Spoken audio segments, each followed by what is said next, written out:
오늘은 2024년 5월 15일부터 지난 일주일간의 말씀 묵상을 나누겠습니다. 저는 사도행전을 계속 묵상하고 있습니다. 말씀 묵상 시작합니다. 2024년 5월 15일 사도행전 7장 37에서 53절 말씀. 이스라엘 백성들을 향한 스데반의 설교는 팩트 폭격 수준의 말씀이었다.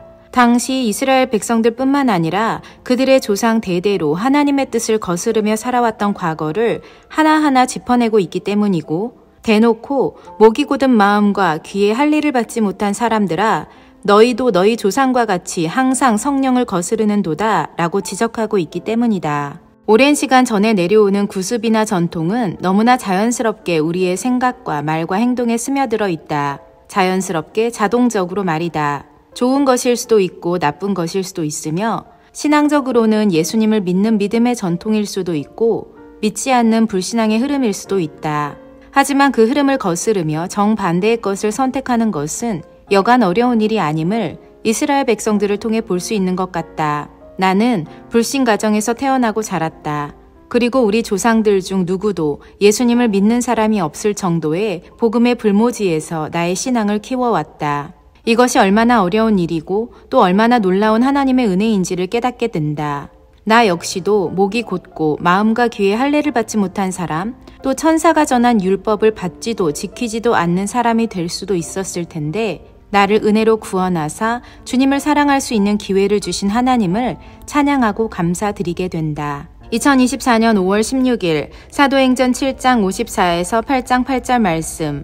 오늘은 성령 충만은 과연 어떤 것일까를 질문해보게 된다. 스데반의 설교를 듣고 마음에 찔려 분노한 군중들은 그를 죽이려고 기회를 보고 있었다. 그런데 성경에 말하기를 스데반이 성령 충만하여 하늘을 우러러 주목하여 하나님의 영광과 및 예수께서 하나님 우편에 서신 것을 보았다고 말한다. 우리가 일상을 살아가면서 성령의 충만한 은혜 가운데 거하면 당연히 주님의 임재를 느끼게 될 것이다. 하나님의 말씀하시는 음성이 내면에서 들리고 어떤 상황 가운데서도 감사와 평안과 기쁨이 있을 것이다. 하지만 그 성령 충만이 우리가 눈을 감기 직전까지 지속되어야 한다는 것이 중요한 것 같다. 생의 마지막 순간에, 즉 아직 호흡이 남아있어 눈을 감기 직전에 하나님의 영광과 예수님께서 하나님 우편에 서신 것을 볼 수 있는 은혜가 있어야만 한다. 죽음 앞에 몸부림치며 괴로워하는 인생이 아니라 죽음 앞에서 웃을 수 있는 내가 되길 원한다.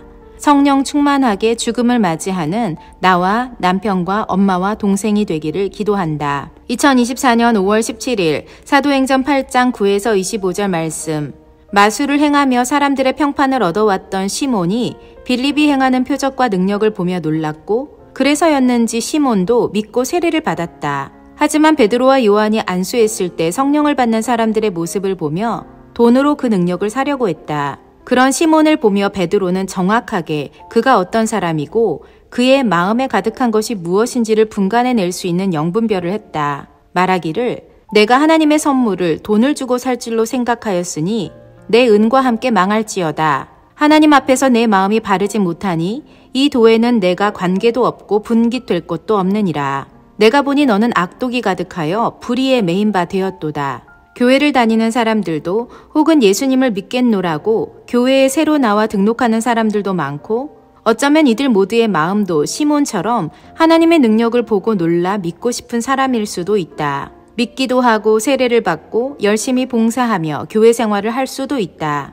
하지만 그것이 전부는 아니라는 사실을 말씀을 통해서 보게 된다. 사역자인 우리에게 중요한 것은 각 사람의 영을 분별할 수 있는 은사가 있어야 하고, 그래야만 하나님의 몸된 공동체를 건강한 유기체로 세워갈 수 있다. 베드로가 시몬의 영을 읽은 것처럼 나도 그와 같은 영분별의 은사를 가진 사역자가 되기를 원한다. 하나님, 들으시고 응답하여 주옵소서. 새로운 교회 사역을 준비함에 있어서 이 은사는 너무도 절실하게 필요합니다.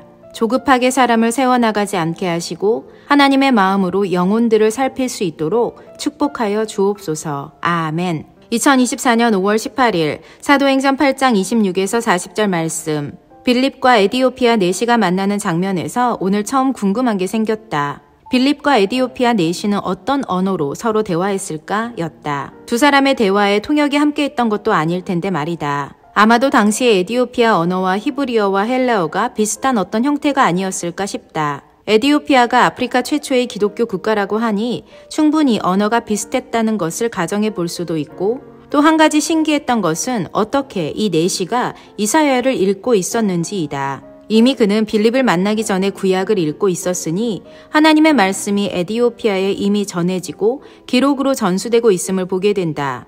아마도 솔로몬 시대의 스바 여왕의 영향이었을 것이다. 어쨌든 이 에디오피아 내시의 말씀에 대한 궁금증이 성령의 인도하심을 받은 빌립에 의해 해결되었고 세례까지 받게 되었다. 우리에게도 적용되는 것은 만약 우리가 말씀을 읽고 묵상하며 궁금해지는 것이 있다면 성령님께서 그런 우리의 거룩한 관심과 궁금증을 아시고 사람을 보내주실 것이라는 것을 믿으면 된다.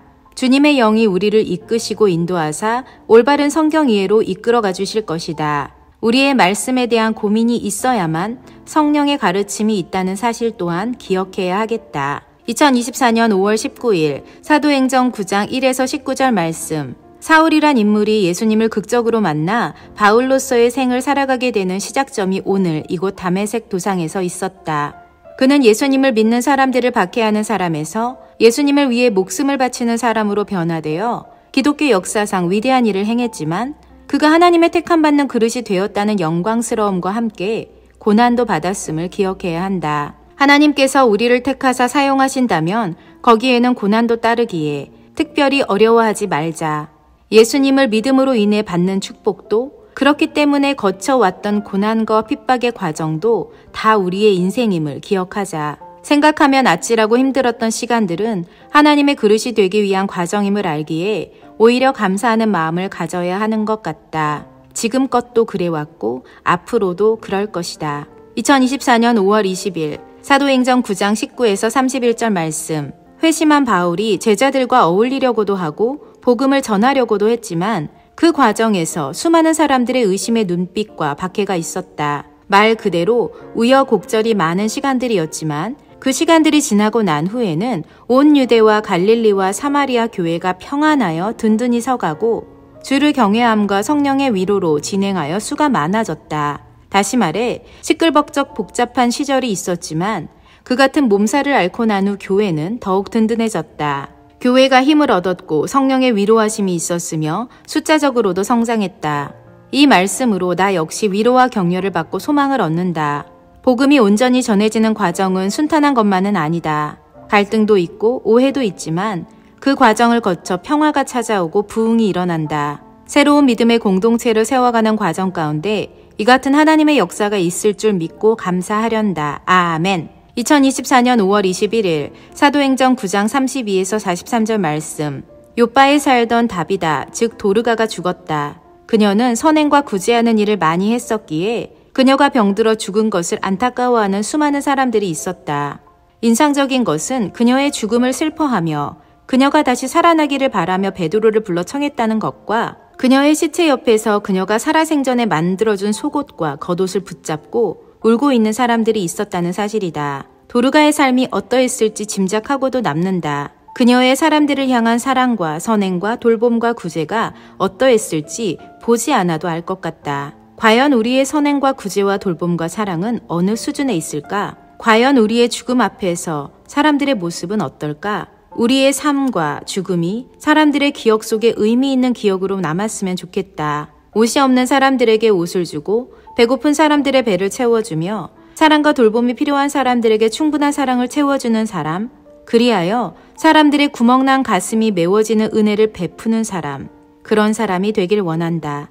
도르가가 그런 사람이었던 것처럼 말이다.